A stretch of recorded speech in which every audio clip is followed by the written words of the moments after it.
पहला प्रश्न है आपका, मनवादेश शब्द में उपयुक्त संधि बताइए। तो बहुत ही सीधा है, आपके यण संधि है मनवादेश में। ये आपकी यण संधि में कैसे हुआ है यहां देखेंगे। मनु प्लस आदेश, मनु प्लस आदेश बराबर मनवादेश, मनु प्लस आदेश बराबर मनवादेश। तो ये यण संधि है, ऊ को आपके वह हो गया है मनु प्लस आदेश बराबर मनवादेश। तो ये आपका जो है मनु प्लस आदेश मनवादेश यण संधि हो गई, जैसे आपका अन्वेषण वगैरह शब्द है। अगला प्रश्न है, बक पंचक किससे संबंधित है। ये आपका वन वर्ड का तैयार हो गया। तो वह पर्व, ऐसा कोई पर्व त्योहार, जो भी कोई आपका धार्मिक आयोजन जिसमें आपके मांस मछली आदि यानी कि मांसाहार का निषेध किया जाए, जिसमें आपके मांसाहार का निषेध किया जाए, वो आपके बक पंचक नाम से कहलाता है। अगला है आपका प्रश्न, ययातीश्वर का अर्थ क्या है। ययातीश्वर, ययातीश्वर का अर्थ बताइए। संधि करते हैं तो इसमें संधि भी कर सकते हो, ययाति धन ईश्वर। ययाति एक राजा हुए हैं, चंद्रवंशी राजा, नहुस, नहुस इनके वंश में हुआ, पुरु इनके वंश में हुआ। जो हस्तिनापुर के राजा हैं, भरत आदि, दुष्यंत आदि, आगे चल के कौरव पांडव, वो इन्हीं के वंश में हुए, ये चंद्रवंशी राजा। ठीक है, तो वो ययाति एक राजा था। तो ययातीश्वर आपके शिव जी को कहते हैं भाई, ययाति शिव के बहुत बड़े उपासक थे। तो ययाति के स्वामी कौन हो जाएंगे, शिव जी महाराज हो गए हैं। ठीक है ना। तो अगला प्रश्न देखेंगे, यमुना भिद किसे कहते। यमुना भिद भाई बलराम को कहते है। अब आप ऐसे सोचोगे कैसे कहते हैं, देखो एक बार बलराम, आपको पता है बलराम शेषनाग के अवतार हैं। जब हमारा त्रेता में रामावतार हुआ तब लक्ष्मण शेषनाग के अवतार थे। तो जो शेषनाग के अवतार हैं तो लक्ष्मण थोड़े क्रोधी स्वभाव के थे, क्योंकि शेषनाग का स्वभाव कैसा है, जहरीला स्वभाव, गर्म है। तो उधर बलराम का स्वभाव भी थोड़ा गर्म है। तो इसलिए एक बार ये वन में जो है आराम कर रहे थे, वन विहार करने के बाद आराम कर रहे थे, इनको पानी की प्यास लगी। इनकी जो है धर्म पत्नी रेवती भी इनके साथ थी। तो इन्होंने नदी, यमुना नदी से कहा कि थोड़ा सा पानी इधर की धारा एक बहा ले जाओ। यमुना नदी ने इनकी बात नहीं मानी, थोड़ा ध्यान नहीं दिया। अब ये गर्म स्वभाव के हैं, इनको क्रोध आया तो इन्होंने वहीं से हल मार दिया। इनका हलायुद्ध नहीं याद, हलायुद्ध, हल इनका हथियार है, या तो मूसल इनका हथियार है। वैसे गदा युद्ध के हैं, दुर्योधन को गदा युद्ध इन्होंने सिखाया, दुर्योधन इनका शिष्य रहा है। तो उन्होंने क्या किया, हल मार दिया, और हल मार के यमुना को क्या कर दिया, टेढ़ी कर दिया। तब से यमुना वृंदावन है ना, मथुरा इधर की तरफ कैसी बहती है, थोड़ी टेढ़ी बहती है, घूमती हुई। इसलिए यमुना भिद किसको कहते हैं, यमुना को भिद यानी भेदने वाला कौन हो गया, बलराम। बहुत पहले पूछा हो अब ये।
हाँ भाई ये दूध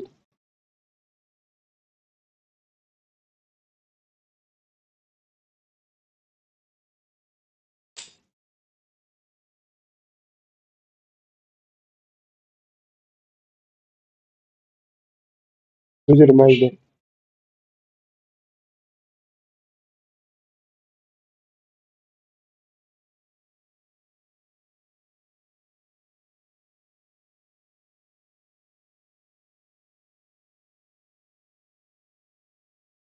तुझे रिमाइंड दे तुझे तो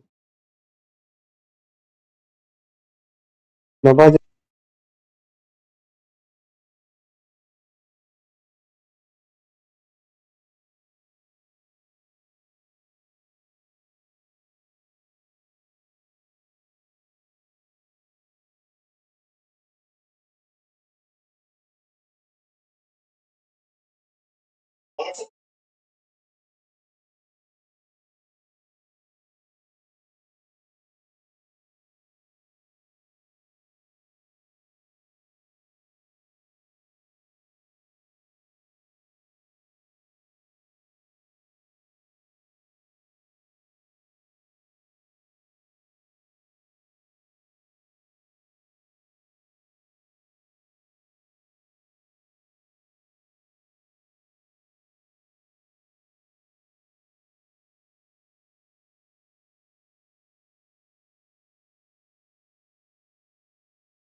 नहीं जाना बाहर से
हेलो।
हेलो हेलो हेलो, अब शायद सही हो गई। Hello hello hello hello. Brahma Murari Tripurantakari, Bhanu Shashi भूमि सुतो बुधश्च, गुरुश्च शुक्र शनि राहु केतवा, सर्वे ग्रहा शांतिकरा भवन्तु। नारायणं नमस्कृत्य नरं चैव नरोत्तमं, देवीं सरस्वतीं व्यासं ततो जयमुदीरये। हाँ भाई, ग्रह शांति हो गई। अब सर्वे ग्रहा शांति करा भवन्तु। अब ग्रह शांति हो गई भाई, थोड़ी सी परेशानी थी, है ना। अब अपन आगे आ जाते हैं। ये थोड़ी सी आपको देखो विद्यार्थियों, थोड़ी सी दिक्कत हो गई थी। ये प्रश्न हमारा कंप्लीट हो गया। मदन आरी, मदन यानी कामदेव का, अरी मानी शत्रु, दीर्घ संधि होकर के आपके, जैसे अगर मदनोत्सव कर दें तो आपके गुण संधि हो जाएगी।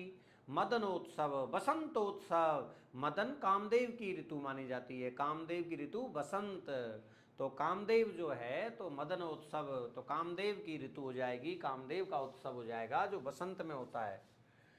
किस विकल्प में सभी शब्द संज्ञा पद हैं, यानी सभी के सभी संज्ञा है। हमको ऐसा ढूंढना है जिसमें सभी संज्ञा है। कर्मधारय शब्द एक संज्ञा है, तत्पुरुष एक संज्ञा है, द्वंद्व एक संज्ञा है, अव्ययभाव एक संज्ञा है। बटुक, बटुक कोई पूछे तो ब्रह्मचारी को कहते हैं भाई, बटुक ब्रह्मचारी का पर्यायवाची। देखो एक से दो चीज तैयार हो जाती है ना। एक बार दंडी पूछा हुआ है, एक बार पारिव्राजिक पूछा हुआ है, ये भी ब्रह्मचारी सन्यासी होते हैं। तो बटुक थोड़ा छोटा वाला होता है, जो ब्रह्मचारी होता है ना, जो शिक्षण कार्य विद्यार्थी जीवन का जो ब्रह्मचारी होता है, ठीक है। तो इस प्रकार तत्पुरुष यहाँ पर है उचित, लेकिन ये उचित तो अव्यय हो गया, ठीक है। ये बटुक हो, लेकिन ये सुंदर विशेषण हो गया, क्रुद्ध विशेषण हो गया, क्रोधी विशेषण हो गया। ये मित्रता, ठीक है, संज्ञा है, ग्राम संज्ञा है, देह है, उदुम्बर है, वट क्रोधित, ये विशेषण हो गया, ये विशेषण हो गया। तो कुल मिला के पहला उत्तर है। इसमें सभी शब्द संज्ञा है, कोई दूसरा मिलावट नहीं है, विशेषण आदि कुछ नहीं है, सभी शब्द संज्ञा है। अगला प्रश्न देखेंगे, निम्न में से वर्तनी की दृष्टि से शुद्ध, देखो अधीन गलत है, इस बार भी अभी जो कल परसों एग्जाम हुआ है उसमें भी आया हुआ है। बारात गलत है, ये वरात होता है, ऐसे चाहो तो भले लिख लो, ये अधीन होता है, ये वाला आपका वरात होता है, जिसे हम वरयात्रा कहते हैं। वरयात्रा तत्सम है, ये इसका तद्भव है। निरोग भी इसी साल आया हुआ है, अभी जो कल ही एग्जाम हुआ है, अरे भाई कल ही हुआ है, उसी में आए हुए हैं सारे सब। और वाल्मीकि, ये बिल्कुल सही है, ठीक है भाई, वाल्मीकि एकदम सही है आपके, जो वाल्मीकि ऋषि हुए हैं। बल्मीकात जातयति वाल्मीकि, वाल्मीकि से उत्पन्न होने वाले। बहुत ही बढ़िया आपका प्रश्न है, ठीक है भाई। अगला आपके प्रश्न है, निम्नलिखित पदों में से अशुद्ध को छांटिए, यानी आपको गलत ढूंढना है। तो पहला साफ दिख रहा है शंभुनाथ, इसका शुद्ध क्या होना चाहिए था, आपके छोटी मात्रा होकर के ये आपका शंभुनाथ बन जाना चाहिए था, ये छोटी मात्रा लग करके शंभुनाथ हो जाना चाहिए था, शंभुनाथ। अगला है द्रुम, द्रुम का समानार्थी यानी पर्यायवाची शब्द है। तो द्रुम देखो, रूख, पेड़, विटप, अश्वत्थ, दरख्त। देखो अब ये प्रश्न आपका सीधी सी बात है, उल्टा हो गया भाई, ठीक है ना। आपके जो है क्या हो गया है, उल्टा हो गया है ना, उल्टा हो गया। इसमें आपके क्या है, नहीं है होना चाहिए, तब बनेगा ये। तो देखो इसमें द्रुम का समानार्थी शब्द नहीं है, नहीं और जोड़ो, तब आपका ये प्रश्न सही बनेगा। तो अब आपका ये नहीं है। देखो रूख पेड़ को कहते हैं रुख, रुख तो प्रवाह होता है, झुकाव होता है किसी चीज का, और रूख पेड़ होता है, विटप पेड़ होता है, दरख्त पेड़ होता है, अश्वत्थ एक पीपल को कहते हैं। तो है तो पेड़ लेकिन नाम हो गया, इसलिए पेड़ का पर्यायवाची नहीं होकर के पीपल एक स्पेशल वृक्ष, जैसे नीम, तो एक पीपल का पर्यायवाची हो गया। तो ये आपका भिन्न हो गया, ठीक है भाई। तो थोड़ा प्रश्न में देख लेना, इसमें थोड़ी गड़बड़ है। अगला प्रश्न देखेंगे, उपसर्ग के योग से बना शब्द नहीं, नहीं देखना। देखो अभी उपसर्ग, इसमें उत्पसर्ग, इसमें नहीं है, इसमें वैयाकरण, तो इसमें नहीं है भाई, ये उत्तर है, क्योंकि इसमें बनेगा उपरी प्लस है उक्त, ये उपर्युक्त बनेगा। और अगर उपयुक्त आ जाए तो इसमें उप उपसर्ग है। इसमें ध्यान रखना आपके उप उपसर्ग है, उप प्लस युक्त, इसमें तो उप उपसर्ग है, ये आपको विशेष रूप से ध्यान रखना है, इसमें तो उप उपसर्ग है भाई, ठीक है ना। तो ध्यान से आपको एक एक चीज को ध्यान रखना है। अगला प्रश्न है उद्धृत शब्द में कौन सा उपसर्ग है, तो भाई ये उत उपसर्ग है। संधि अलग करते हैं तो उत प्लस है हृत, तो ये आपका उद्धृत बन जाता है, तो उत उपसर्ग है इसमें। अगला प्रश्न है लब्ध वर्ण शब्द का उचित समानार्थी, यानी कि आपको पर्यायवाची, तो लब्ध वर्ण जो है पंडितों के लिए आता है भाई, ज्ञानी पंडित, लब्ध वर्ण ज्ञानी और पंडितों के लिए आता है, तो इसमें पंडित ऑप्शन में है, तो ये पंडित के लिए आएगा आपका, ठीक है। अगला है आपका जो अगला प्रश्न है उसको देखते हैं, निम्नलिखित पदों में से किस में संधि कार्य हुआ है, यानी कि संधि, अति निद्रा में कोई संधि नहीं, अभी और सार में कोई निद्रा, अभिसार प्रेम करना, अभिसारिका नायिका होती है, उद्वेग में है, राजमाता में नहीं है, तो देखो उत प्लस है वेग, उद्वेग हो जाना यानी हड़बड़ा जाना, आवेग उद्वेग, हड़बड़ा जाना, एकदम से जो घबराहट हो जाती है उसको कहते हैं, तो सीधा सा अर्थ हो गया आपका 3 नंबर का गे। निम्नलिखित पदों में से तत्सम शब्द बताइए, व्यंजन तत्सम है, दुश्मन विदेशी है, आयसु जो है आपके आज्ञा के लिए आता है, नींद निद्रा के लिए आता है, तो हमारा पहला ही तत्सम है भाई, इसमें आपका पहला ही तत्सम शब्द है, ठीक है भाई। दुश्मन तो विदेशी है, अगर इसमें विदेशी पूछ ले तो फिर एक नया बन जाएगा विदेशी, तो अगर विदेशी पूछ ले, ये उर्दू से लिया गया है, तो विदेशी पूछ ले तो दुश्मन बता देना। बाकी आज्ञा जो शब्द है इसका आयसु हो गया है, ये आपका निद्रा है, निद्रा का नींद कर लिया हमने, तो व्यंजन हमारा तत्सम शब्द हो गया। व्यंजन का भी संधि विच्छेद करें तो वी उपसर्ग है, और अंजन होता है, अंजन का मतलब मिलावट या दोष होता है। अगला प्रश्न है निम्नांकित में उपसर्ग का उदाहरण है, जगत प्लस आनंद कोई उपसर्ग नहीं, विदुषी में कोई उपसर्ग नहीं, विद्या में कोई उपसर्ग नहीं, व्यायाम है, वी प्लस है आ और याम, दो उपसर्ग भी कर सकते हो, नहीं एक तो है ये, तो व्यायाम में आपके जो है वी उपसर्ग है। निम्नलिखित में से सकर्मक क्रिया है, जलना, बिल्कुल सकर्मक क्रिया है ना, खुद जल रहा है, क्या जल रही है, लकड़ी जल रही है, लेकिन एक ही उत्तर आएगा, कौन जल रही है, लकड़ी जल रही है तो नहीं है। उछलना, कौन उछल रहा है, राम उछल रहा है, बालक उछल रहा है, कहाँ उछल रहा है, मैदान में, क्या उछल रहा है, इसका जवाब नहीं आएगा। जलाना एकदम सही है, कौन जला रहा है, राम जला रहा है। भागना भी अकर्मक है, कौन भाग रहा है, दो प्रश्न कर लीजिए, क्या भाग रहा है, क्या का जवाब नहीं मिल रहा, जलाने में दोनों उत्तर निकल रहे, वाक्य बना लिया करो, मोहन, मोहन लकड़ी को जला रहा है, मोहन कचरे को जला रहा है। तो इस प्रकार से आपके जो है को या कौन क्या कैसे भी कह लो, ये को वाले उत्तर जिसमें आपको आ जाते हैं या कौन क्या दोनों के अलग अलग उत्तर आ जाते हैं, वो सकर्मक क्रिया होती है। दोनों के उत्तर यदि एक साथ अच्छे से नहीं आए तो वह फिर अकर्मक क्रिया हो जाती है। अगला प्रश्न है मधु ओदन, इसमें आपके मीठे चावल कर्मधारय समास है और आपकी यण संधि है, संधि विच्छेद करोगे मधु प्लस है ओदन, मधु का मतलब यहां हो जाएगा मीठा और ओदन का अर्थ हो जाएगा चावल, तो मीठा है जो चावल मधु ओदन, तो मीठा चावल हो जाएगा मधु ओदन, मीठा चावल हो जाएगा आपका। अगला प्रश्न आपको दिया गया है, आपका है निम्न में से अशुद्ध वाक्य का उदाहरण, यानी अशुद्ध वाक्य बताना है। अरे दाना नहीं चुगा गया, तो देखो इसमें यहाँ एक चिन्ह लगना चाहिए, वह कमरे में सोया, ये तो ठीक है, हनुमान ने लंका जलाई, ये भी ठीक है, दादा घूम नहीं सकता, ये भी ठीक है, तो पहला ही उत्तर हो जाएगा, क्योंकि इसमें विस्मय बोधक तो चिन्ह लगना चाहिए, और कभी कभी विस्मय बोधक की जगह कोमा भी आप चाहें तो लगा सकते हैं, हालांकि विस्मय बोधक सही है, पर नहीं तो कभी कभी ऐसा भी काम चलाएं, दोनों आए तो पहले ये करना है, ठीक है ना, इससे तो काम चलाने वाली बात है, बाकी ये लगाना चाहिए विस्मय बोधक, तो वहां विस्मय बोधक नहीं है। इसी प्रश्न को यूं भी कह सकते हैं कि किस विकल्प में विराम चिन्ह की अशुद्धि है, तो सीधी सी बात है आपके विराम चिन्ह की अशुद्धि है। जैसे मान लो प्रश्न पूछ लिया कि भाई निम्न में से विराम चिन्ह की अशुद्धि बताइए, तो आपके विराम चिन्ह की अशुद्धि ये हो जाएगा आपका अगला प्रश्न हम देखते हैं, अशुद्ध वाक्य बताइए। अशुद्ध वाक्य, राम आता तो मैं जाता, सही है। राम जब आएगा तो मैं जाऊंगा, नहीं, तो मैं जाऊंगा नहीं आएगा, यहां पर तब मैं जाऊंगा, तो यही गलत है। वह अवश्य आएगा, सही है। राम के भाई ने खाना खाया, ये भी सही है। तो इसमें दूसरे नंबर का उत्तर हो जाएगा आपके। अगला प्रश्न है, एबियंस का सही हिंदी अर्थ क्या होता है? एबियंस का सही हिंदी अर्थ होता है आस्थगन, किसी चीज को रोक देना, है ना। एबियंस का अर्थ होता है आस्थगन, यानी किसी कार्य को रोक देना, स्थगन का आदेश दे देना। ठीक है भाई, ये ध्यान रखना है। अगला प्रश्न है, निम्नलिखित में से अही भोजी, अरे भाई देखो, अही, अही का मतलब होता है सर्प, और भोजी का मतलब भोगने वाला, खाने वाला।